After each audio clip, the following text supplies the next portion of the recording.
ખાસ કરીને આપણે પીગુના રોકડ પુરાંતનું કેમ્બ્રિજ સમીકરણની આપણે સવારે ચર્ચા કરતા હતા અને એમાં આપણે જોયું તે પ્રમાણે કે પીગુ ખાસ કરીને આપણે જાણીએ છીએ તે પ્રમાણે કે એમણે જે સૂત્ર આપેલું હતું એમ બરાબર PKR C plus H1 minus C એ સૂત્ર પ્રમાણે આપણે સવારે જોયું તે પ્રમાણે કે રોકડ પુરાંતનું પ્રમાણ એટલે કે નાણાંની માંગનું પ્રમાણ જો વધે તો સ્વાભાવિક રીતે ભાવ સપાટીમાં ઘટાડો થાય અને ભાવ સપાટીમાં જો ઘટાડો થાય તો આપણે જાણીએ છીએ તે પ્રમાણે કે નાણાંનું મૂલ્ય એ આપણને વધતું જતું જોવા મળે છે એવું આપણને પીગુ કહે છે બરાબર એની આપણે સવારે જોયું સૂત્રની મદદથી કે જે નાણાંની માંગ છે એ પૈકીની કેટલી એ લોકોની રોકડ વૃત્તિ છે બરાબર છે એટલે કે કેટલું નાણું હાથ પર રહેવા દેવા માંગે છે અને કેટલું નાણું એ લોકો બેંકોમાં ડિપોઝિટ તરીકે મૂકે છે એ પ્રમાણે અર્થતંત્રમાં નાણાંની માંગનું પ્રમાણ એ નક્કી થતું આપણને જોવા મળે છે ઓકે ત્યાર પછીનો આપણો જે સિદ્ધાંત છે એ છે રોબર્ટસનનું સમીકરણ અથવા તો રોબર્ટસને આપણે જે રોકડ પસંદગી અંગેનું જે સમીકરણ આપેલું છે તેની આપણે અહીંયા ચર્ચા કરીએ તો સામાન્ય રીતે આપણે એમ કહીએ કે ભાઈ રોબર્ટસને જે સૂત્ર આપેલું છે એ લગભગ પીગુને મળતું આવતું સૂત્ર છે આપણે પીગુનું જોયું તે પ્રમાણે સવારે કે એમ બરાબર KRT તો અહીંયા સોરી PKR જોયું આપણે સવારે બરાબર પીગુનું તો અહીંયા સેમ જ છે એમ બરાબર PKT ટી એટલે આપણે જાણીએ છીએ તે પ્રમાણે કે ખાસ કરીને જે રાષ્ટ્રીય વાસ્તવિક આવકના સંદર્ભમાં અહીંયા ટીનો ઉપયોગ કરવામાં આવેલો છે જે રીતે આપણે પીગુએ આરનો ઉપયોગ કરેલો છે એ રીતે હમણે રોબર્ટસને ખાસ કરીને ટીનો ઉપયોગ કરેલો છે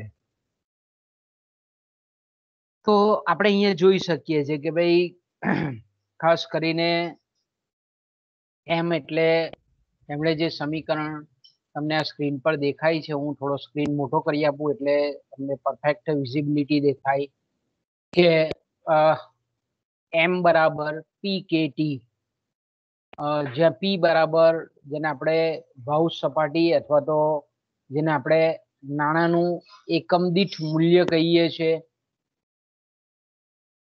પછી આપણે જાણીએ છીએ તે પ્રમાણે કે ખાસ કરીને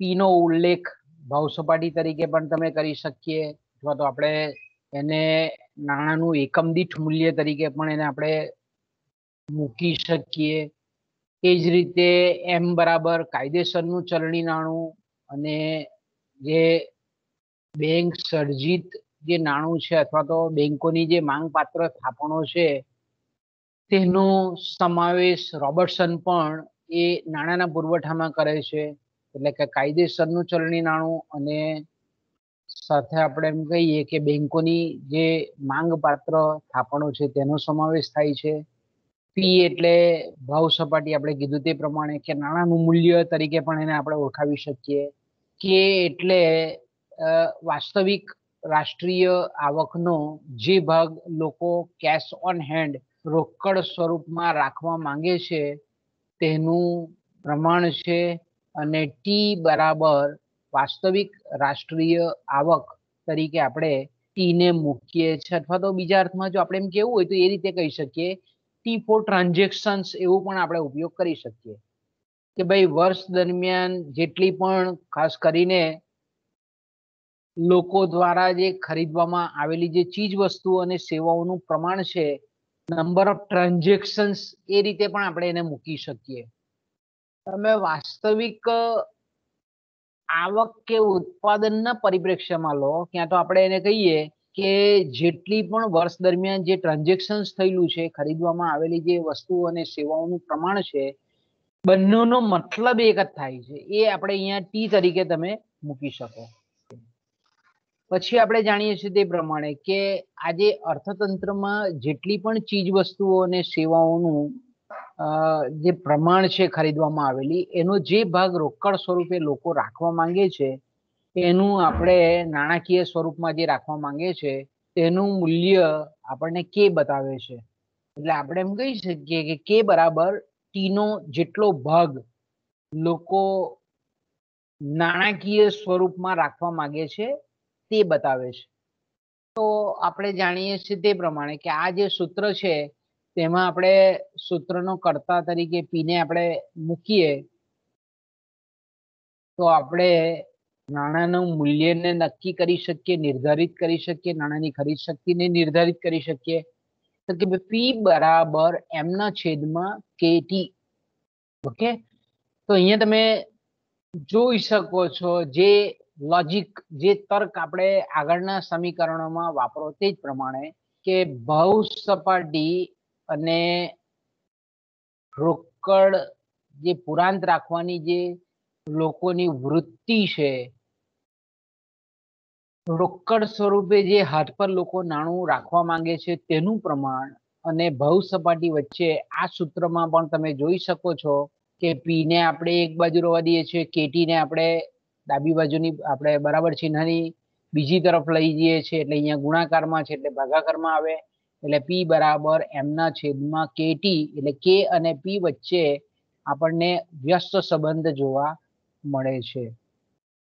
એટલે લોકોની જો રોકડ સ્વરૂપમાં ચીજ વસ્તુઓનું નાણાકીય મૂલ્ય જો વધારે સ્વરૂપમાં રાખવા માંગે લોકો, તો એનો સીધો અર્થ એવો કરી શકે કે લોકો ચીજ વસ્તુઓ અને સેવાઓ ઓછી ખરીદવા માંગે છે, અથવા તો આપણે એમ કહીએ કે ભાવ સપાટી એ નીચી નક્કી થાય, કારણ કે અહીંયા લોકોની રોકડ વૃત્તિ વધે છે, લોકો હાથ પર વધારે આપણે એમ કહીએ કે નાણું હાથ પર રાખવા માંગે છે, એટલે ભાવ સપાટી ઘટે, નાણાંનું મૂલ્ય વધે છે. તો આપણે એમ કહી શકીએ કે જે આગળ આપણે જે ચર્ચા કરી ગયા છે તે જ સેમ વસ્તુ અહીંયા જોવા મળે છે આપણને.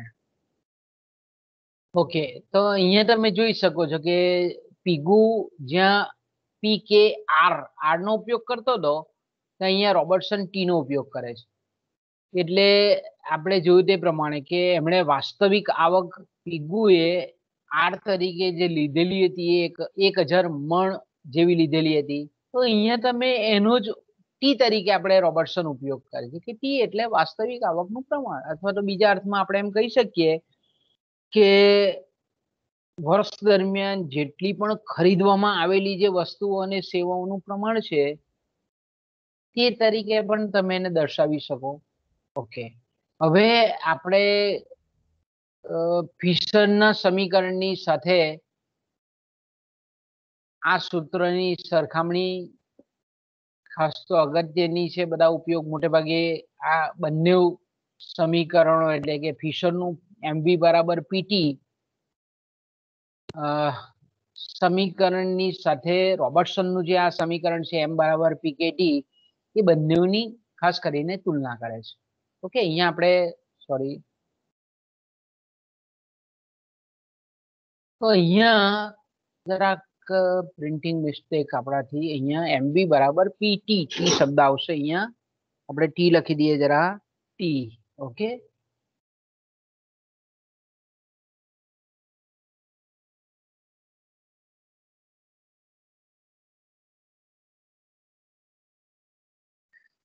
તો અહીંયા આપણે પીટી બનાવીએ, બરાબર. ફિશરનું સૂત્ર છે, આપણે જાણીએ તે પ્રમાણે કે એમબી બરાબર પીટી. તો આપણે પી ને સૂત્રનો કરતા બનાવીએ તો એમબી છેદમાં ટી એ આ ફિશરનું સમીકરણ આપણે આગળ નાણાં પરિમાણના સિદ્ધાંતમાં જોઈએ તે છે.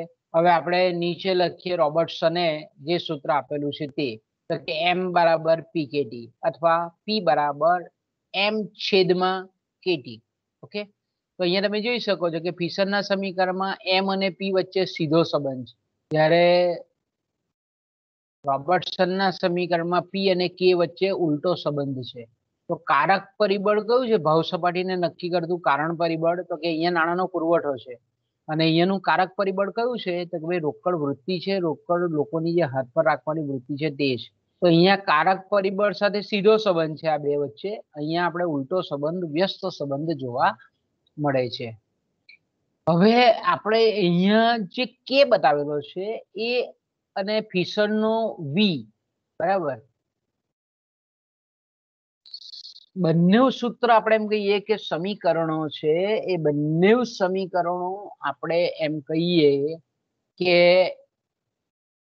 લગભગ મિનિંગ બંનેનો સરખો આપણને થતો જોવા મળે છે. ફેર માત્ર કયો છે તે કે વી વાપરેલો છે અને બીજાએ કે વાપરેલો છે. કે એટલે રોકડ વૃત્તિ ને વી એટલે ચલણ વેગ, નાણાંનો સોદાકીય ચલણ વેગ. તો અહીંયા તમે જોઈ શકો છો કે એટલે રોકડ નાણાંની માંગ, એટલે કે નહીં ખર્ચતા નાણાંનું પ્રમાણ દર્શાવે છે. રોબર્ટસનના સમીકરણમાં જે આપણને કે બતાવે છે, તો કે એકચ્યુઅલી શું છે? તો કે ભાઈ નાણાંની માંગ છે. નાણાંની માંગ એટલે શું? તો કે ભાઈ વ્યક્તિઓ કે કુટુંબો કે પેઢીઓ પોતાની જે આવક છે એનું જે રોકડ સ્વરૂપમાં હાથ પર રાખવા માંગતો જે ભાગ છે તેને આપણે કે તરીકે દર્શાવીએ છીએ. એટલે હાથ પર રાખીએ છીએ એટલે મતલબ શું થાય કે નાણાં નહીં ખર્ચાતા નાણાંનું પ્રમાણ દર્શાવે છે. ઓકે, જ્યારે વી શું છે એના કરતા ઉલટો છે. આપણે આગળ પણ જોઈ ગયા કે બરાબર 1/v અથવા તો વી બરાબર 1/k. બરાબર, સ્ટાર્ટિંગમાં આપણે જોઈ ગયા તે પ્રમાણે. પેલા ખાસ કરીને પહેલું જે સમીકરણ આપણે માર્શલનું જોયું તે પહેલા જે આપણે ભેગુંનું એક સમીકરણનું ઉદાહરણ લીધેલું તેમાં કે પી અને વી અને કે વચ્ચે કેવો છે સંબંધ? વ્યસ્ત સંબંધ છે.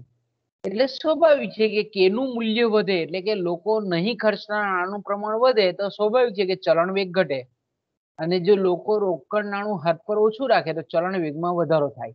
એટલે એક પરિબળ ઉપર જાય તો બીજું પરિબળ નીચું જાય. એટલે આપણે કહી શકીએ કે રોકડ વૃત્તિ વધે તો નાણાંનો ચલણ વેગ ઘટે, રોકડ વૃત્તિમાં ઘટાડો થાય તો ચલણ વેગમાં વધારો થાય. ઓકે, એટલે કે અને વી વચ્ચે ઉલટો સંબંધ છે.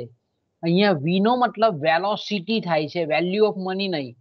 વી નો મતલબ શું થાય છે? નાણાંનો ચલણ વેગ. નાણાંનું એક એકમ એક હાથમાંથી બીજા હાથમાં જે ફરે છે, ફિશર શું કહે છે? એ સોદાઓની પતાવટ માટે ફરે છે એક હાથમાંથી બીજા હાથમાં. એને વી તરીકે, વેલોસિટી ઓફ મની તરીકે એને ઓળખવામાં આવે છે. અને રોબર્ટસન કે એટલે હું તો કે ભાઈ નાણું જે છે તે રોકડ સ્વરૂપમાં જે હાથ પર રાખવા માંગે છે તેનું પ્રમાણ કે બતાવે છે. ઓકે, એટલે કે અને વી વચ્ચે વ્યસ્ત સંબંધ છે. એટલે આપણે એમ કહી શકીએ કે વી વધે તેટલા પ્રમાણમાં હવે લોકો ઓછું નાણું હાથ પર રાખવા માંગે. વી વધે તો ચલણ વેગ જો વધે તો, અર્થાત એનું મતલબ એવો થાય કે ઘટે, અને કે વધે તો એનો મતલબ એવો થાય કે લોકો હવે ખર્ચમાં ઘટાડો કરવા માંગે છે. એટલે આપણે એમ કહીએ કે નાણાંનો ચલણ વેગ વી ઘટે છે. ઓકે, આગળ જઈએ આપણે. તો અહીંયા તમે જોઈ શકો છો કે અને ખાસ કરીને વી વચ્ચે વ્યસ્ત સંબંધ રહેલો છે, અને એને તમે આ રીતે બીજગણિતની ભાષામાં પણ તમે આ રીતે દર્શાવી શકો કે વી બરાબર 1/k અથવા કે બરાબર 1/v. કારણ કે આપણે આને જે ચલ રાશિ છે તેને ભાગાકારમાં છે, છેદમાં છે તેને અંશમાં પણ લઈ શકો. આ અંશ છે તેને તમે બીજી બાજુ લાવો એટલે ભાગાકારમાં પણ લઈ શકો, અને એ રીતે તમે વી બરાબર 1/k, કે બરાબર 1/v એમ કહી શકાય. ઓકે, હવે ફિશરના સૂત્રમાં આપણે વી ની જગ્યાએ, કારણ કે વી બરાબર 1/k છે, ફિશરનું જે સમીકરણ છે mv બરાબર pt, એમાં જ્યાં જ્યાં વી આવે છે ત્યાં આપણે 1/k મૂકી દઈએ.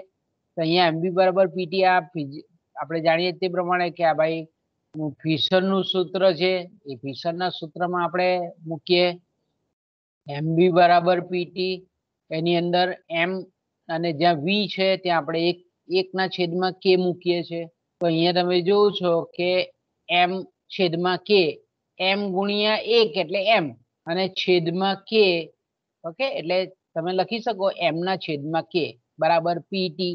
ઓકે, હવે આપણે કહીએ કે આ કે જે છેદમાં છે તેને આપણે ભાગાકારમાં છે તેને આપણે ગુણાકારમાં લઈ જઈએ બરાબર ચિહ્નની આ બાજુથી, એટલે આપણને મળે એમ બરાબર પીટી કે અથવા એમ બરાબર પીટી કે પીટી, કોઈ બી તમે લખી શકો, ક્રમ ગમે તે ઉલટો સુલટો હોય. ગુણાકારમાં ચાલે, સરવાળા બાદબાકીમાં નહીં ચાલે. ગુણાકારમાં તમે કે ને પહેલો બી લખી શકો, છેલ્લો બી લખી શકો, વચ્ચે બી લખી શકો, ટી ને આગળ પણ લખી શકો, કોઈ પણ ઉલટો ક્રમ થઈ જાય પણ વચ્ચે ગુણાકારનું ચિહ્ન હોય તો મૂલ્યમાં કોઈ ફેરફાર થાય નહીં, પણ વત્તા ઓછા કે ભાગાકારનું હોય તો એમાં ફેરફાર થાય. ખાલી ગુણાકારમાં જ આપણે ક્રમ બદલી શકીએ છીએ. તો અહીંયા તમે જોઈ શકો છો કે ફિશરના સમીકરણમાં, આ ફિશરનું એમબી બરાબર પીટી સમીકરણમાં વી નો વ્યસ્ત એટલે રોકડ વૃત્તિ, એને જ્યારે આપણે મૂકીએ છીએ તો આપણને રોબર્ટસનનું સમીકરણ મળે છે. ઓકે બાળકો, ક્લિયર થાય છે કે નહીં થતું? બચ્ચે લોગ સમજણ પડે છે કે નથી પડતી? બોલો, મને જવાબ આપો કોઈ. સમજણ પડે છે ને? એ ગાડી સ્પીડમાં ચાલે છે?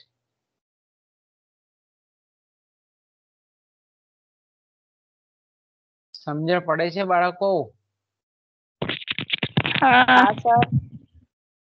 હા, એટલે ભાઈ આમ ફ્રેન્કલી બોલો ને ભાઈ, બોલો બોલો શાંતિથી. હા, ઓકે, આપણે આગળ જઈએ. કેમ્બ્રિજ સમીકરણમાંનું છેલ્લું સમીકરણ, કેઇન્સનું સમીકરણ. આપણે મેં કીધું તેમ કે ભાઈ કેમ્બ્રિજ યુનિવર્સિટીના પ્રાધ્યાપક હતા અને ખાસ કરીને આપણે એમ કહીએ કે જેને આપણે સમગ્રલક્ષી અર્થશાસ્ત્ર ના પિતા તરીકે ઓળખી શકીએ એવા અર્થશાસ્ત્રી છે. હવે કેઇન્સે આપણે જાણીએ છીએ તે પ્રમાણે કે રોકડ પૂર્ણાંકના સિદ્ધાંતનું જે ચોથું સમીકરણ છે એ તેમનું જે પુસ્તક હતું the track on monetary reform, એના પુસ્તકનું નામ હતું ટ્રેક ઓન મોનેટરી રિફોર્મ. એટલે આપણે એમ કહી શકીએ કે નાણાકીય સુધારાના માર્ગ પર, એના ગુજરાતી જો મતલબ આપણે કરવો હોય તો ટ્રેક ઓન મોનેટરી રિફોર્મનો મતલબ શું થાય? મોનેટરી એટલે નાણાકીય, રિફોર્મ એટલે સુધારાઓ, અને નાણાકીય સુધારાઓના માર્ગ પર આ પુસ્તકનું એમનું હેડિંગ હતું. એનું ચેપ્ટર 3નો સેક્શન 1માં આ સમીકરણની રજૂઆત એમણે કરેલી છે. તો આપણે જાણીએ છીએ તે પ્રમાણે કે તર્ક એક જ છે. કોઈ પણ એ તમે માર્શલનું જુઓ, પીગુનું જુઓ, રોબર્ટસનનું જુઓ, કેઇન્સનું જુઓ, એની પાછળનું જેનું લોજિક છે તે એક જ છે ખાસ કરીને. તો આપણે જાણીએ છીએ તે પ્રમાણે કે ખાસ કરીને કેઇન્સે જે કીધું તે કે ભાઈ લોકો જે કંઈ પણ ઉપાર્જન કરે છે, જે કંઈ પણ આવકનું સર્જન કરે છે, કે જે કંઈ પણ એમની પાસે સંપત્તિ છે, એટલે આપણે એમ કહીએ કે પોતાની જે આવક છે, જે સંપત્તિ છે, એમાંથી આપણે એમ કહીએ કે એ લોકો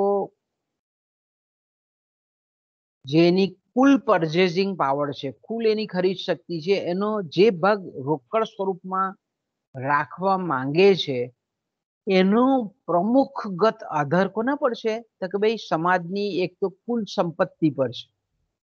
સમાજની જો સંપત્તિ વધારે હોય, આપણે વિકસિત દેશોમાં જોઈએ છે તે પ્રમાણે કે ભાઈ એક તો આપણે એમ કહીએ કે ખરીદ શક્તિનો જે લોકો ભાગ રોકડ સ્વરૂપે રાખવા માંગે છે તેનું પ્રમાણ 2 પરિબળો પર ખાસ એવું આપણે કેઇન્સ કહે છે. પહેલું તો સમાજની સંપત્તિ. સંપત્તિ મતલબ શું? તો કે ભાઈ રાષ્ટ્રીય આવક, બીજા અર્થમાં કહીએ તો આપણે. પેલા લોકોએ સીધો શબ્દ વાપરેલો છે વાસ્તવિક રાષ્ટ્રીય આવક. તો અહીંયા સમાજની સંપત્તિ એટલે હું તો બીજા અર્થમાં આપણે એમ કહી શકીએ કે અહીંયા રાષ્ટ્રીય આવક, રાષ્ટ્રીય ઉત્પાદન એની જ વાત છે, પણ એ શબ્દ વાપરો સમાજની સંપત્તિ. અને બીજું એમણે એક મુદ્દો ઉમેર્યો તે કે લોકોની ટેવ કેવી છે. હવે આ મનોવૈજ્ઞાનિક પરિબળ છે. લોકોની જે ટેવ છે તે આપણે એમ કહીએ ને કે ટુંડે ટુંડે મતી ભિન્ન, એવું લોકોની વ્યક્તિએ ખાસ કરીને આપણે એમ કહીએ કે ટેવો અલગ અલગ હોય. અમુક સમાજની રૂઢિ એવી હોય, અમુક સમાજની પ્રણાલિકા હોય, અમુક છે ને આપણે કહીએ ને કે ભાઈ વિદેશોમાં આપણે જઈએ છીએ, વિકસિત દેશોમાં તો લોકો ની વપરાશ વૃત્તિ વધારે હોય, જ્યારે આપણા ભારત જેવા સંસ્કારિતા ધરાવતા દેશમાં આપણે બચતને વધારે મહત્વ આપીએ, લોકો ખર્ચને વધારે મહત્વ આપે. તો આપણે એમ કહીએ કે સમાજની સંપત્તિ અને લોકોની ટેવ કેવી છે, વંશ પરંપરાગત કલ્ચર કેવું છે, એના પરથી કઈ રીતે એ લોકોની ટેવ હેબિટ બંધાયેલી હોય એના પર આધાર છે.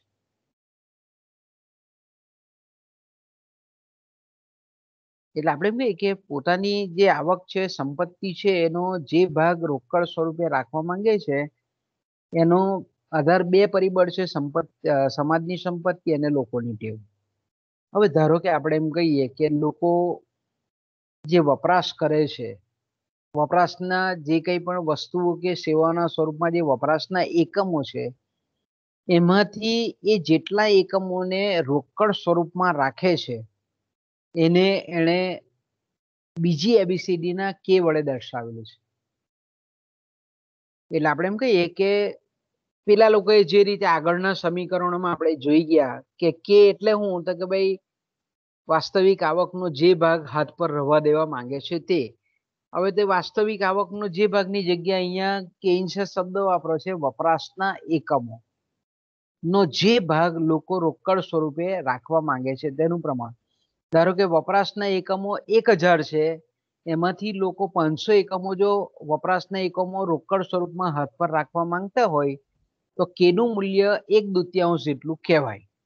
બરાબર છે. આગળ સેમ વસ્તુ જ છે, પણ આને કઈ રીતે જુદા વપરાશના એકમોના સંદર્ભમાં એને પ્રદર્શિત અભિવ્યક્ત કરેલું છે. ઓકે, જો આપણે એમ કહીએ કે દેશનું કુલ નાણાંનું પરિમાણ, હવે પાછો શબ્દ આવે છે કુલ નાણાંનું પરિમાણ, એટલે મેં કીધું તેમ પાછો રિપીટ કરું છું.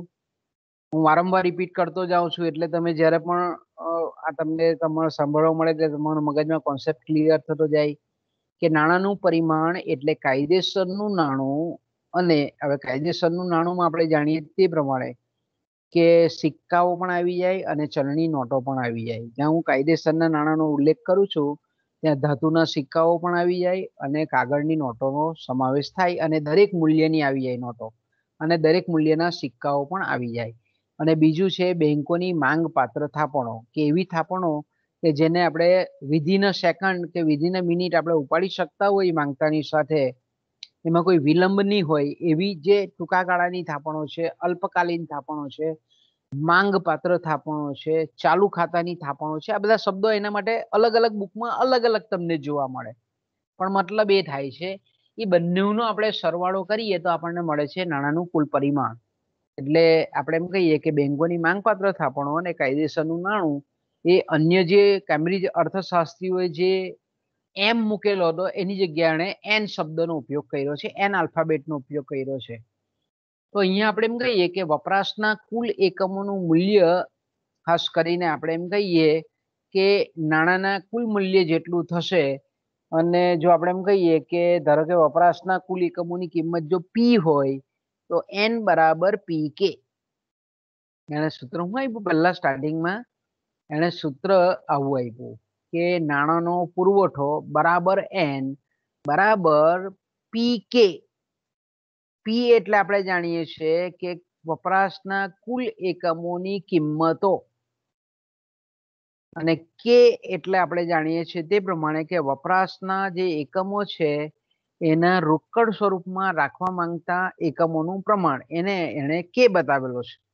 ઓકે, તો અહીંયા આપણે જોઈ શકીએ છીએ કે સૂત્રનો કરતા આપણે પીને બનાવીએ, કારણ કે આપણે નાણાંનું મૂલ્ય શોધવા માંગીએ છીએ, નક્કી કરવા માંગીએ છીએ.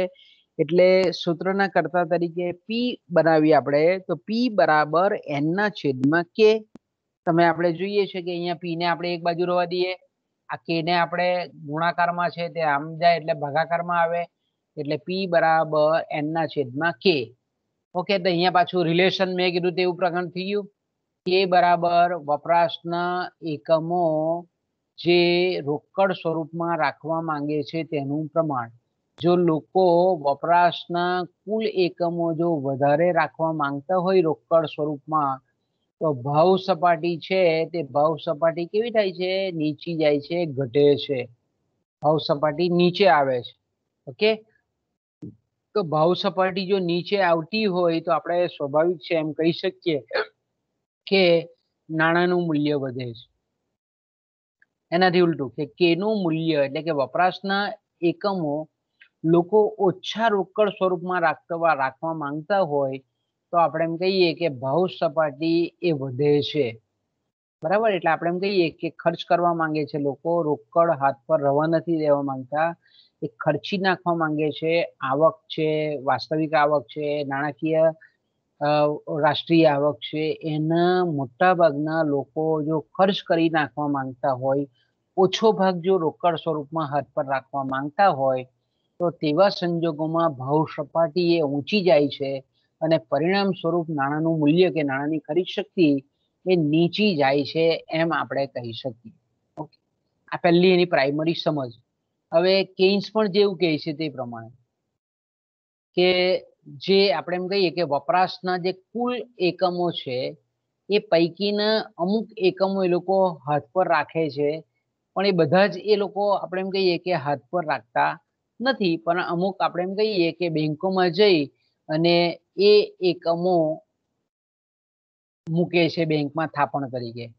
તો અહીંયા એમણે પછીથી એ સૂત્રમાં થોડોક સુધારો કર્યો કે બેંક નાણાંને ખાસ કરીને ધ્યાનમાં લઈને જે કે વપરાશના એકમો જે છે એટલે કે કેના જેટલો ભાગ એ લોકો બેંકમાં રોકડ સ્વરૂપે થાપણોના સ્વરૂપમાં મૂકે છે એને એણે આર તરીકે ઓળખાયો છે. સેકન્ડ એબીસીડી નો બીજી એબીસીડી ના આર તરીકે ઓળખાયો છે. એટલે જેને આપણે રિઝર્વ કહીએ ને, રિઝર્વ નો આર, ડિપોઝિટ કરાવ્યા થાપણોના સંદર્ભમાં એમણે, એટલે એના માટે કેન્સ આર શબ્દ આર વાપરે છે. તો હવે પાછું કેન્સનું સમીકરણ આ રીતે આપણે બતાવી શકીએ કે N બરાબર P K plus R K dash, અથવા તો આપણે નાણાંનું મૂલ્ય જાણવા માંગીએ છીએ એટલે આપણે નાણાંના મૂલ્ય માટે P ને ભાવ સપાટીને આપણે સૂત્રનો કરતા બનાવીએ. N નો N અહીંયા છે યથાવત છે, પણ આ P ને આપણે આ બાજુ રહેવા દઈએ છીએ, બાકીના આખો બ્રેકેટ છે તેને આપણે આ બાજુ લાવીએ છીએ જમણી બાજુથી ડાબી બાજુ, એટલે અહીંયા જે ગુણાકારમાં છે તે ભાગાકારમાં આવી જાય, એટલે P બરાબર N ના છેદમાં K વત્તા આર K ડેશ. હવે જે આપણે આ યાંત્રિકરણ કર્યું, આપણે અહીંયા સમીકરણનું છૂટું કર્યું, સૂત્રનો કરતા બનાવ્યો. હવે આપણે જાણીએ છીએ તે પ્રમાણે કે કોઈ પણ સૂત્ર હોય એ સૂત્ર લખ્યા પછી એનું આ રીતે આપણે લેબલિંગ કરવું પડે. તો કે ભાઈ આ સૂત્રમાં N બરાબર નાણાંનું કુલ પરિમાણ, નાણાંનું કુલ પ્રમાણ, નાણાંનો કુલ પુરવઠો દર્શાવીએ છીએ.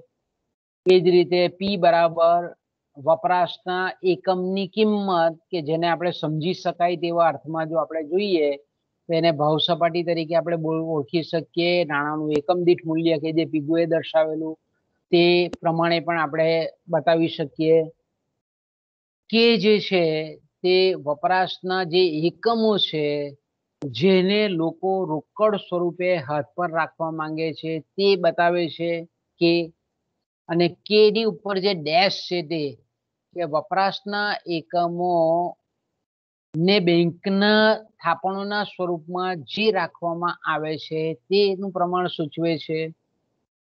કે ડેશ એટલે વપરાશના જે એકમો છે લોકો રોકડ પૂર્ણાંકના સ્વરૂપે હાથ પર રાખવા માંગે છે એ પૈકીના કેટલાક એકમો એ બેંક થાપણોના સ્વરૂપમાં જે મૂકવા માંગે છે તેનું પ્રમાણ કે ડેશ છે. અને આર બરાબર આપણે એમ કહીએ કે બેંકોનું જે રોકડ પ્રમાણ છે તે બતાવે છે કે બેંકોની અંદરનું જે રોકડ પ્રમાણ છે તે. ઓકે, અને આપણે એક દાખલો પણ લઈ શકીએ કે દાખલા તરીકે વપરાશના એકમો 125 મણ ઘઉં છે. હવે 125 મણ ઘઉંને નાણાના સ્વરૂપમાં રાખવા માંગે છે અને આપણે એમ કહીએ કે આ 125 મણ ઘઉંમાંથી 100 મણ ઘઉં નાણાના સ્વરૂપમાં હાથ પર રાખવા માંગે છે, એટલે આપણે એમ કહી શકીએ કે કેનું મૂલ્ય આપણી પાસે કેટલું આવે, તો કે ભાઈ કુલ જે વપરાશના એકમો છે તે પૈકી જેટલા લોકો નાણાના સ્વરૂપમાં હાથ પર રાખવા માંગે છે એનું પ્રમાણ આપણને કે દર્શાવે છે. એટલે 125 મણ કુલ જે પીગુ એ આપણને વાસ્તવિક આવક એવો શબ્દ વાપરેલો હતો. કેન્સ અહીંયા એને કહે છે ખાસ કરીને વપરાશના એકમો તરીકે ઓળખાવે છે. રોબર્ટસન આપણે જાણીએ છીએ તે પ્રમાણે કે રોબર્ટસન ખરીદવામાં આવેલી વસ્તુઓ અને સેવાઓના એકમ તરીકે ઓળખાવે છે. માર્શલ ભાઈ બતાવે છે, ભાઈ એટલે વાસ્તવિક આવકનું પ્રમાણ બતાવે છે. તો સેમ જ વસ્તુ છે પણ આ લોકોએ અલગ અલગ શબ્દ પ્રયોગ કરેલો છે. કે 125 મણ કે જેને આપણે રિયલ ઇન્કમ કહીએ છીએ, કુલ વપરાશના ઉત્પાદિત થયેલા એકમોનું મૂલ્ય બતાવીએ છીએ, પ્રમાણ બતાવીએ છીએ. એમાંથી આપણે એમ કહીએ કે 100 મણ ઘઉં લોકો રોકડ સ્વરૂપે હાથ પર રાખવા માંગે છે, એટલે કે બરાબર 100. બાકીના જે 25 મણ છે એમની પાસે ઘઉં એને નાણાના સ્વરૂપમાં બેંકમાં મૂકવા માંગે છે, એટલે આપણે કે ડેશ લોકોનો હાથ પર રોકડ સ્વરૂપે રાખવાની જે રકમ છે એમાંથી જેટલી રકમ નાણાના સ્વરૂપમાં બેંકમાં મૂકવામાં આવે છે તેને આપણે કે ડેશ તરીકે બતાવીએ છીએ. એટલે 125 મણ ઘઉંમાંથી 100 મણ એ લોકો હાથ પર રાખવા માંગે છે અને 25 મણને એ નાણાના સ્વરૂપમાં બેંકમાં મૂકવા માંગે છે, એટલે કે ડેશ બરાબર 25 થાય. હવે આપણે જાણીએ છીએ તે પ્રમાણે કે બેંકો પોતાની જે રોજબરોજના વ્યવહારને આધારે મેં કીધું તેમ કે રોકડ અનામતનું પ્રમાણ નક્કી કરે છે. એટલે આપણે એમ કહી શકીએ કે બેંકોની રોકડ અનામતનું પ્રમાણ 1/5 જેટલું છે. માટે આપણે એમ કહી શકીએ કે આર બરાબર આર જે બતાવે છે તે બેંકોનું રોકડનું પ્રમાણ બતાવે છે, આપણે કહીએ છીએ તે પ્રમાણે. તો અહીંયા તમે જોઈ શકો છો કે આર બરાબર 1/5 છે. ઓકે, તો અહીંયા તમે જોઈ શકો છો કે ધારો કે વપરાશના એકમનો ભાવ ₹20 છે, તો લોકો કેટલી નાણાંની માંગ કરશે તે આ સમીકરણમાં આપણે આંકડાઓ મૂકીએ તો આપણને ખબર પડી જાય. ઓકે, તો અહીંયા આપણે જાણીએ છીએ તે પ્રમાણે કે એન બરાબર નાણાંનો પરિમાણ, નાણાંનો પુરવઠો બરાબર પી એટલે મેં કીધું તેમ કે 20. આપણે અહીંયા મૂકી દીધું કે ભાઈ વપરાશના એકમોનો ભાવ ₹20 છે. ઓકે, તો અહીંયા તમે જોઈ શકો છો કે પી બરાબર 20 એટલે અહીંયા 20 મૂક્યા. કે બરાબર 100 મણ ઘઉં એ લોકો રોકડ સ્વરૂપે હાથમાં માંગે છે, લોકો રોકડ સ્વરૂપે હાથ પર રાખવા માંગે છે તેનું પ્રમાણ, વત્તા પાછું પી એટલે 20 ગુણ્યા આર એટલે 1/5 બેંકોનું રોકડનું પ્રમાણ બતાવવામાં આવે છે અને ગુણ્યા કે ડેશ. કે ડેશ એટલે આપણે જાણીએ છીએ તે પ્રમાણે કે 25 મણ જે ઘઉં છે તે નાણાના સ્વરૂપમાં લોકો હાથ પર નહીં રહેવા દેતા બેંકમાં રોકડ સ્વરૂપે મૂકે છે તેનું પ્રમાણ છે. એટલે એને આપણે કે ડેશ એ 25 છે, 125 મણમાંથી 25 મણ એ બેંકમાં રોકડ સ્વરૂપમાં મૂકવા માંગે છે તેનું પ્રમાણ છે. આ બધાનું સાદુરૂપ આપીએ તો આપણે એમ કહી શકીએ કે એનો જવાબ આવે છે 2100. એટલે નાણાંની માંગ કેટલી થાય છે, તો કે 100 જેટલી થાય છે. તો ટૂંકમાં અહીંયા આટલું સમજાવ્યા પછી એનો મતલબ શું કહે છે કે મેં કીધું તેમ કે ભાઈ આ જો કે અને કે ડેશ ની વેલ્યુ વધે, જેમ વધે કે અને કે ડેશ ની વેલ્યુ તેમ ભાવ સપાટી ઘટે, અને ભાવ સપાટી ઘટે એટલે નાણાંનું મૂલ્ય ઊંચું નક્કી થાય. અને ઉલટું કે અને કે ડેશ નું પ્રમાણ જો ઘટે એટલે કે લોકો ખર્ચ વધારે કરે, બચત ઓછી કરે, રોકડ હાથ પર ઓછું રહેવા દે, તો આપણે એમ કહીએ કે ભાવ સપાટી છે તે ઊંચી જાય અને નાણાંનું મૂલ્ય એ નીચું નક્કી થાય. આ બધાનો તાત્પર્ય મૂળભૂત આ જ છે. ઓકે, હવે આપણે એમ જોઈએ કે કેન્સે આ જે સમીકરણ આપેલું છે તેની મુખ્યત્વે બે ખામી છે, બરાબર. પહેલી તો ખામી આપણે એમ કહીએ કે આજે એન બરાબર પીકે આપણને જે સમીકરણ માર્શલ આપ્યું, સોરી કેન્સ આપ્યું, એન બરાબર પી કે પ્લસ આર કે ડેશ બરાબર પી બરાબર એન ના છેદમાં કે વત્તા આર ડેશ કે. તો અહીંયા તમે જોઈ શકો છો કે પી એટલે જેને આપણે કહીએ કે વપરાશના એકમોની ભાવ સપાટી, એવું કેન્સ કહે છે આપણને. પણ વાસ્તવમાં આપણે જોઈએ તો ખરેખર લોકો વપરાશના જ એકમો ખરીદવા માટે જ નહીં, પરંતુ વ્યાપાર માટે કે બીજા કોઈક હેતુ માટે પણ નાણું હાથ પર રાખતા હોય છે. વપરાશના એકમો જ નહીં, ઘણા બધા હેતુસર આપણે એમ કહીએ કે લોકો હાથ પર નાણું રાખવા માંગે છે. અહીંયા વપરાશના જેટલા એકમો હાથ પર રાખવા માંગે છે એનું નાણાકીય મૂલ્ય કેન્સ બતાવે છે. પણ એવું નથી કે ભાઈ ખાલી એકલું પોતે ઉપભોગ કરવા માટે જ એ લોકો હાથ પર રાખવા માંગે છે, એવું નહીં. ઘણા બધા અન્ય હેતુ પણ હોય કે દાખલા તરીકે આપણે એમ કહીએ કે વ્યાપારિક હેતુ હોય કે ભાઈ અમુક લોકો જે છે તે પોતાની આવકનો, પોતાની સંપત્તિનો અમુક ભાગ જે રોકડ સ્વરૂપે રાખે છે તે કોઈક વસ્તુના વેપાર માટે પણ હોઈ શકે. એટલે આપણે એમ કહીએ કે ઉત્પાદનના સાધનો ખરીદે. હવે ઉત્પાદનના સાધનો ખરીદે એટલે વપરાશના એકમો નથી. ઉત્પાદનના સાધનો ખરીદવા પાછળનો મૂળભૂત હેતુ શું છે કે ઉત્પાદનની પ્રક્રિયા અમલમાં લાવવાનો છે. હવે ઉત્પાદનની પ્રક્રિયા અમલમાં લાવે છે, ઉત્પાદન કરે છે, એની પાછી આપણે એમ કહીએ કે એનું વેચાણ કરે છે. તો આપણે એમ કહીએ કે લોકો જે ખાલી કેન્સ આપણને એવું કહે છે કે લોકો જે નાણું હાથ પર રાખે છે તેનો એક જ હેતુ છે અને એ વપરાશના એકમો ખરીદવા માટે જ લોકો નાણું હાથ પર રાખે, પણ એવું નથી.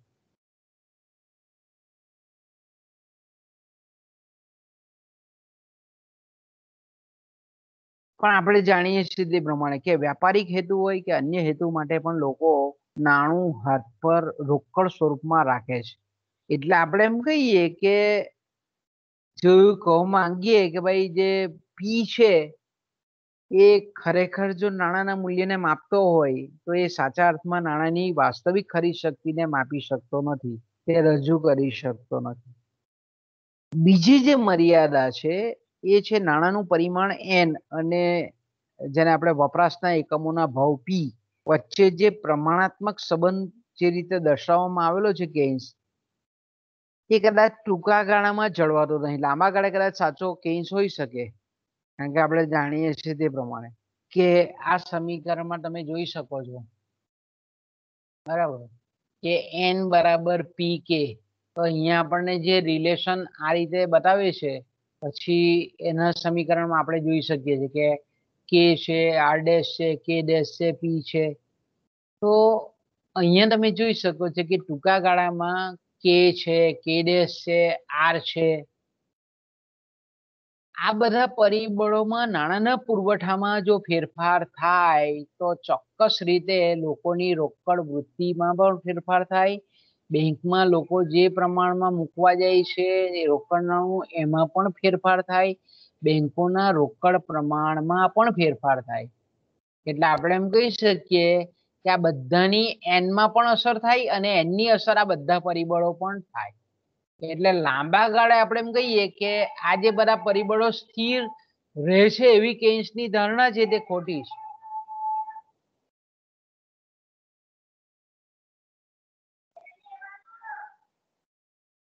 એટલે આપણે એમ કહી શકીએ કે ટૂંકા ગાળા માટે આ બધા પરિબળો કેવા છે, વોલેટાઇલ છે, ફેરફાર થઈ શકે છે.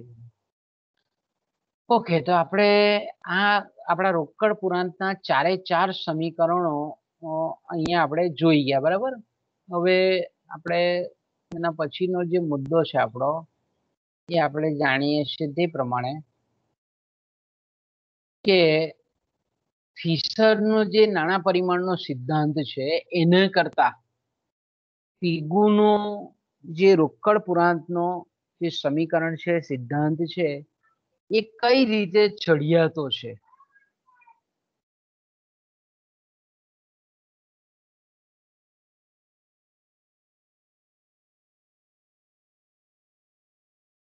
તો આપણે જોઈ શકીએ છીએ કે બંને સિદ્ધાંતો કેવા છે, નાણાંના મૂલ્યને નક્કી કરતા સિદ્ધાંતો છે. પરીક્ષામાં આપણને ઘણી વખત પૂછે છે હવે ફિશરનો નાણાં પરિમાણનો સિદ્ધાંત કરતા પીગુના રોકડ પુરાંતના સમીકરણની શ્રેષ્ઠતા સાબિત કરો. તો અહીંયા તમે કહી શકો કે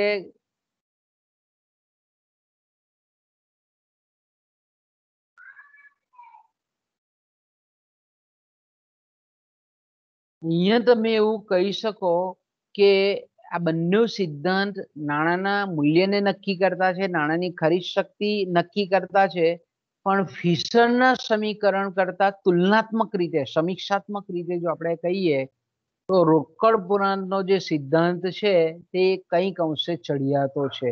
એટલે પરીક્ષામાં પીગુનું કેમ્બ્રિજ સમીકરણ એ ફિશરના વિનિમય સમીકરણ કરતા વધારે શ્રેષ્ઠ છે, તપાસો એમ કરીને તમને ઇન્વર્ટેડ કોમા આખું સેન્ટેન્સ આપે અને પછી એવું લખે કે ભાઈ સાબિત કરો, ચર્ચા કરો, ચકાસો, તો તમને તરત સ્ટ્રાઇક જેવી જોઈએ કે આ બંને સિદ્ધાંતોની તુલના છે. તો આપણે એમ કહીએ કે એ તુલના આપણે ક્રમશઃ જોઈએ. પહેલું તો આપણે એમ કહીએ કે ફિશરના નાણાં પરિમાણના સિદ્ધાંત કરતા રોકડ પુરાંતનો કે પસંદગીનો જે સિદ્ધાંત છે, કેમ્બ્રિજ સમીકરણ છે તે કઈ રીતે ચડિયાતું છે. તો પહેલું તો આપણને એવું કહે છે કે ફિશરના નાણાં પરિમાણનો સિદ્ધાંત એ વન સાઇડેડ છે, એક તરફી છે.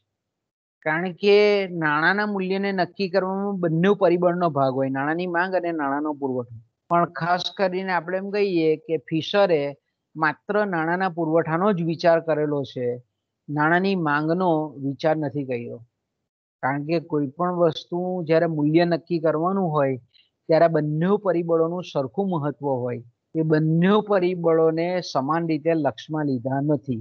એટલે આપણે એમ કહી શકીએ કે ફિશર કરતા રોકડ પુરાંતમાં આપણે જાણીએ છીએ તે પ્રમાણે કે બંને પરિબળને ધ્યાનમાં લીધેલા છે, નાણાંનો પુરવઠો અને નાણાંની માંગ.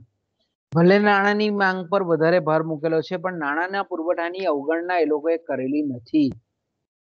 નાણાંની માંગ બરાબર નાણાંનો પુરવઠો થાય છે એવું આ રોકડ પસંદગીના પુરસ્કર્તાઓ કહે છે.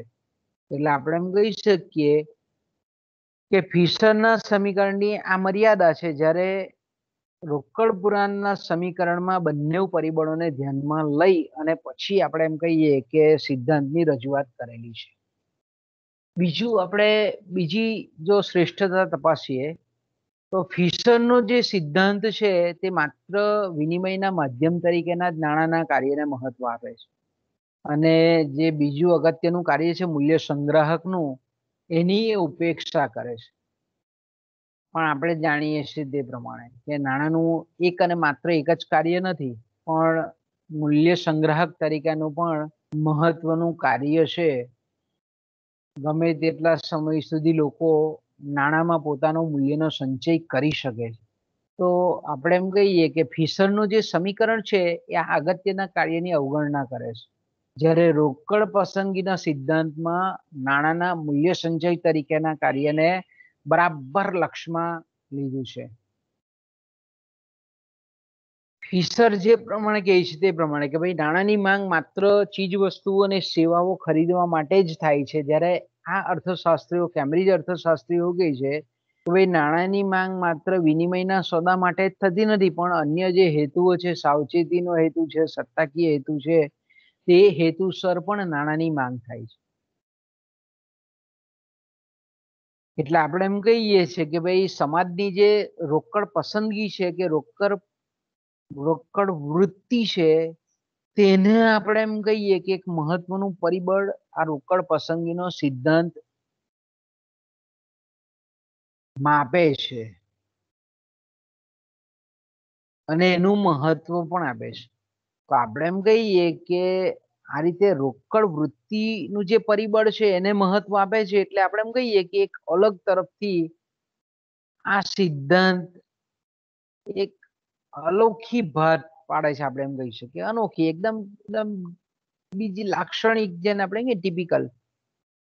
બીજું આપણે એમ કહીએ કે રોકડ વૃત્તિ એક મહત્વનું પરિબળ આધુનિક પરિપ્રેક્ષ્યમાં બી સ્વીકારાયેલું છે, એક અગત્યનું પરિમાણ છે. ખાસ કરીને આપણે એમ કહીએ કે રોકડ પસંદગીમાં જો ફેરફાર થાય તો આપણે જોઈ શકીએ છીએ કે રાષ્ટ્રની જે કુલ આવક છે, સામાન્ય ભાવ સપાટી છે, એમાં પણ ફેરફાર થાય છે. કારણ કે આપણે જાણીએ છીએ તે પ્રમાણે કે રાષ્ટ્રીય આવક કે ભાવ સપાટી છે તેમાં ખાલી નાણાંનો પુરવઠો જ જવાબદાર છે એવું નથી, પણ નાણાંની માંગમાં થતા ફેરફારો પણ એટલા જ મહત્વના છે. અને એ બાબતની સ્પષ્ટતા રોકડ પસંદગીના સિદ્ધાંતમાં કરવામાં આવે છે. એટલે બીજા જો એંગલ થી આપણે કેવું હોય તો એમ કહી શકીએ કે જે ભાવ સપાટી છે તેમાં માત્ર એમમાં ફેરફારને લીધે નહીં પણ કેમાં ફેરફારને લીધે પણ થાય છે. જ્યારે નાણાંનો ફિશનનો જે નાણાં પરિમાણનો સિદ્ધાંત છે એ કે ની તો ટોટલી અવગણના જ કરે છે, એ તો કે ને ધ્યાનમાં લેતો જ નથી.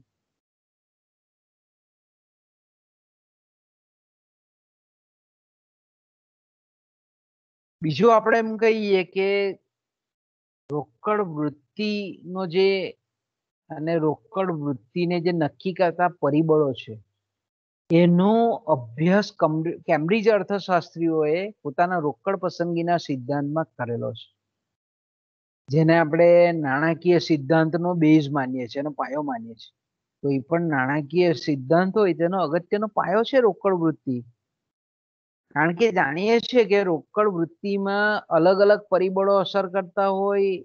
બીજું આપણે એમ કહીએ કે એ અસર કરતા પરિબળોમાં જો ફેરફાર થાય તો તેને લીધે આપણે એમ કહીએ કે ઘણા બધા અન્ય પરિબળોમાં પણ ફેરફાર થાય. એટલે આપણે એમ કહી શકીએ કે અન્ય જે પરિબળો છે જેમ કે વ્યાજનો દર છે, અસરકારક માંગનું પ્રમાણ છે, મૂડીરોકાણનું પ્રમાણ છે, આ બધા જે પરિમાણો છે એના માટે નવેસરથી એક અભ્યાસ કરવા માટેનું આ સિદ્ધાંત છે એ અગત્યનું માધ્યમ પૂરું પાડે છે. એટલે આપણે એમ કહી શકીએ કે ફિશરના સિદ્ધાંત કરતા આ સિદ્ધાંત બહુ ચડિયાતો છે એમ આપણે કહી શકીએ. બીજું આપણે જાણીએ તે પ્રમાણે કે ભાઈ ફિશરનો જે સિદ્ધાંત છે તે નાણાંના પુરવઠામાં ફેરફાર કઈ રીતે ભાવ સપાટીમાં ફેરફાર લાવે છે એ આપણને સમજાવતો નથી. ખાલી એટલું કહે છે કે નાણાંનું પરિમાણ વધે તો ભાવ સપાટી વધે છે, પણ એના પાછળનું કારણ શું કે નાણાંના પુરવઠામાં ફેરફાર થવાથી ભાવ સપાટી કેમ વધે છે, કેમ વધે છે એનું સ્પષ્ટીકરણ આપણને પ્રશિષ્ટોના એટલે કે ફિશરના સિદ્ધાંતમાં દેખાતો નથી. જ્યારે આપણે એમ કહીએ કે રોકડ પૂરાંતનો જે સિદ્ધાંત છે આ કેમ્બ્રિજ સમીકરણ દ્વારા સમજાવેલો એ આપણને આ અંગેની પણ સ્પષ્ટ સમજૂતી આપવાનો પ્રયાસ કરે છે. મેં કીધું તેમ કે કેમ્બ્રિજ યુનિવર્સિટીના અર્થશાસ્ત્રી શું કહે છે કે નાણાંના પુરવઠામાં સહેજ પણ ફેરફાર નહીં કરવામાં આવે, પણ લોકો જો પોતાની પાસે આવક અને સંપત્તિનો જે ભાગ રોકડ સ્વરૂપમાં રાખવા માંગે છે એમાં ફેરફાર કરવામાં આવે તો પણ ભાવ સપાટીમાં ફેરફાર થાય. એટલે આ કેમ્બ્રિજ યુનિવર્સિટીના અર્થશાસ્ત્રીઓ શું કહે છે કે રોકડ વૃત્તિમાં કયા કારણોસર ફેરફાર થાય છે અને એનું પરિણામ ભાવ સપાટી પર કેવું થાય છે એની સમજૂતી આપે છે. એટલે આપણે એમ કહી શકીએ કે ભાઈ આ જે રોકડ પૂરાંતનો જે સિદ્ધાંત છે તે ખાસ કરીને આપણે એમ કહીએ કે નાણાંના પુરવઠાને યથાવત રાખે છે, એના કરતા પણ આપણે એમ કહીએ કે રોકડ વૃત્તિને એક મહત્વનું પરિબળ ગણે છે, કારણ ગણે છે.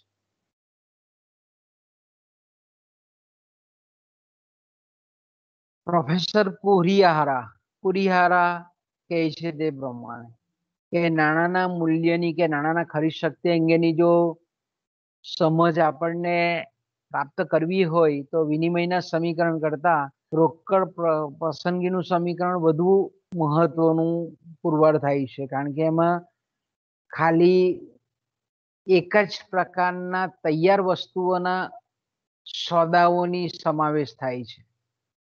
ફિશરના સમીકરણમાં આપણે જાણીએ તે પ્રમાણે કે દરેક પ્રકારના સોદાઓ પાછળ કેટલો ખર્ચ થાય છે એની માહિતી આપે છે, પણ કુરિહારા એવું કહે છે કે લોકો દરેક પ્રકારના જે સોદાઓ પાછળ કેટલું ખર્ચ કરે છે એ જાણવા કરતા લોકોની પાસે ખર્ચવા પાત્ર આવક છે એનો કેટલો ભાગ રોકડ સ્વરૂપમાં રાખવા માંગે છે એ જાણવું ખરેખર ખૂબ સહેલું છે.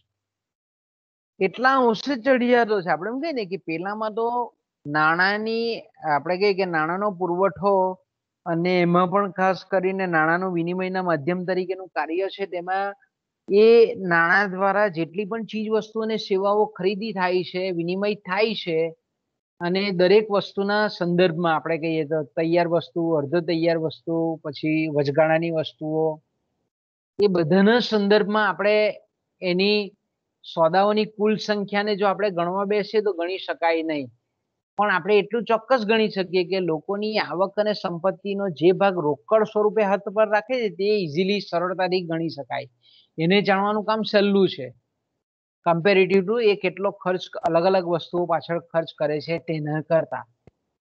એટલે ફિશર વિનિમયના એટલે કે સોદાઓના પાછળ કેટલો ખર્ચ થાય છે તેની ગણતરી કરે છે, જ્યારે આ લોકો જે છે તે કુલ ખર્ચનો કેટલો ભાગ રોકડ સ્વરૂપમાં રાખવા માંગે છે તેના આધારે ગણતરી કરવા માંગે છે.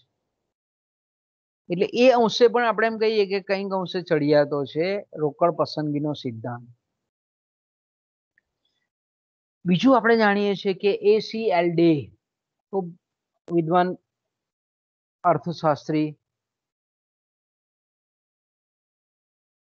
કે જે રોકડ પૂર્ણાંકનો એટલે કે કેમ્બ્રિજ સમીકરણ જે છે તે કે નાણાંની ખરીદ શક્તિને નક્કી કરવામાં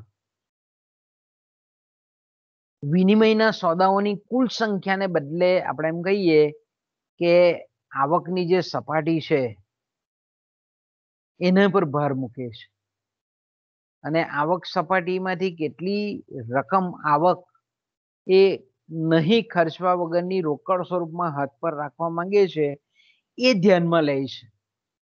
એટલે એ રીતે પણ શ્રેષ્ઠ છે એમ કહી શકાય.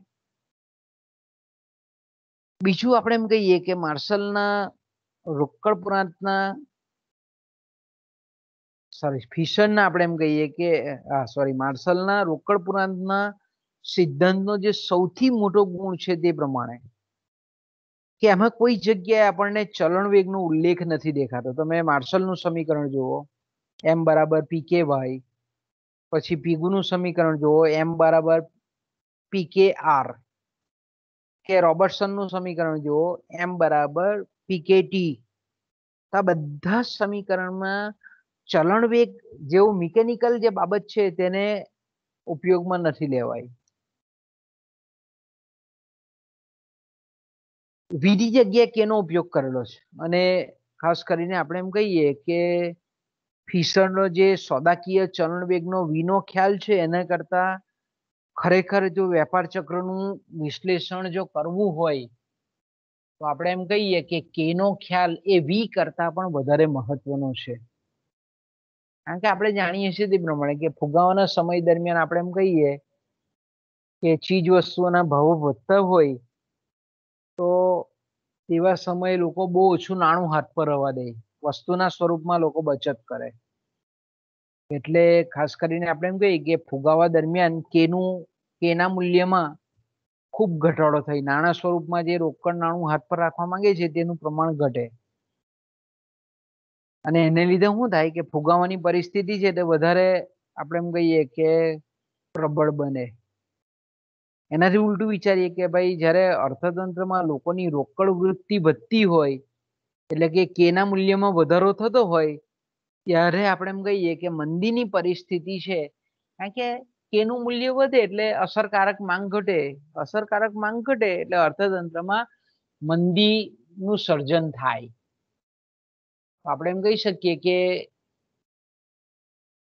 આપણ ખાસ કરીને મંદીની પરિસ્થિતિ છે તે વધારે ગહન બને છે.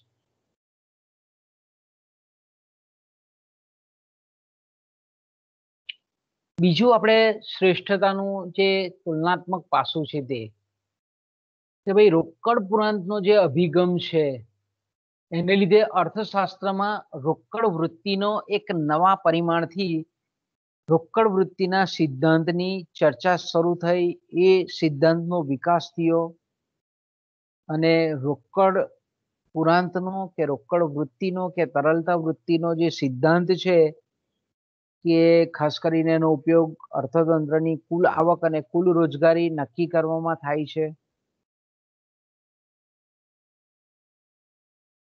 બીજું આપણે જાણીએ છીએ તે પ્રમાણે કે રોકડ પૂરાંતનું જે સમીકરણ છે, સિદ્ધાંત છે, એ ભાવ સપાટીને નિયંત્રણમાં રાખવું હોય તો નાણાકીય નીતિ ઓછી સહાયભૂત થાય છે એવું દર્શાવે છે.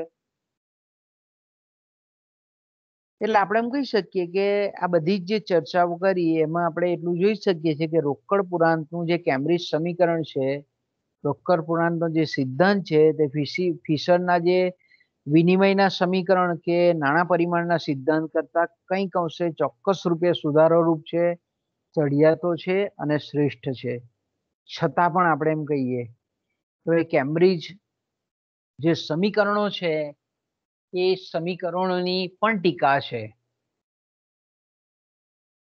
ખાસ કરીને એસીએલ ડે સમજાવે છે પહેલું કે ભાઈ આજનું જે આધુનિક અર્થતંત્ર કેવું છે, ગતિશીલ છે અને બનાવો એટલા બધા ગૂંચવાડા વાળા છે, એકદમ ગૂંથાયેલા છે એકબીજાની સાથે, અને આર્થિક ઘટનાઓ આપણે એમ કહીએ કે એટલી બધી કોમ્પ્લેક્સ છે, એટલી બધી સંકુલ છે. તો આ સમીકરણમાં જેટલું સરળતાથી બે ત્રણ આપણે એમ કહીએ કે ચલ રાશિઓના પરિપ્રેક્ષ્યમાં જે બતાવેલું છે એવું વાસ્તવિક જગતમાં હોતું નથી.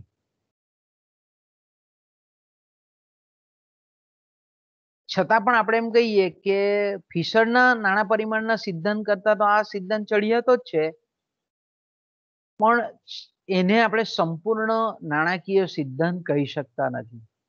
રોકડ પૂર્ણાંકનો કે રોકડ પસંદગીનો સિદ્ધાંત નો ડાઉટ આપણે એમ કહીએ કે નાણાં પરિમાણના સિદ્ધાંત કરતા ચડિયાતો છે ખરો, પણ જેને આપણે સંપૂર્ણ નાણાકીય સિદ્ધાંત કહી શકીએ એવો નથી. કારણ કે આર્થિક જે પદ્ધતિ છે તે બહુ સંકુલ છે અને એની પૂરેપૂરી સમજ આપણને આ સિદ્ધાંત નહીં આપતો. આ એક મર્યાદા છે. બીજું આપણે એમ કહીએ કે જે મૂલ્ય સંચય તરીકે, મૂલ્ય સંગ્રાહક તરીકે જે નાણાંની માંગ થાય છે, કે ભાઈ નાણાંની જે માંગ થાય છે એમાં સટ્ટાકીય હેતુસર પણ નાણાંની માંગ એ થતી હોય છે.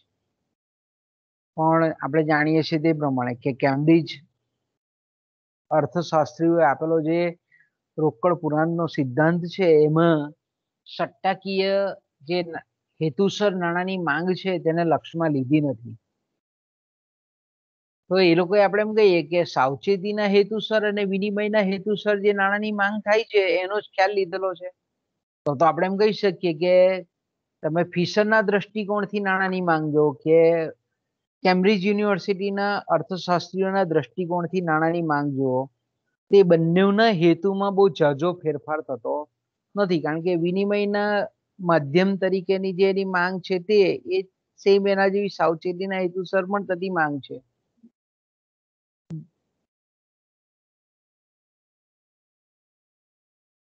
બીજું આપણે એમ કહી શકીએ કે રોકડ પસંદગીનો જે સિદ્ધાંત છે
બાળકો અહીંયાથી અટકીએ કારણ કે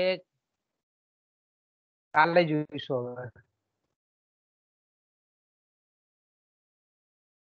ઓકે.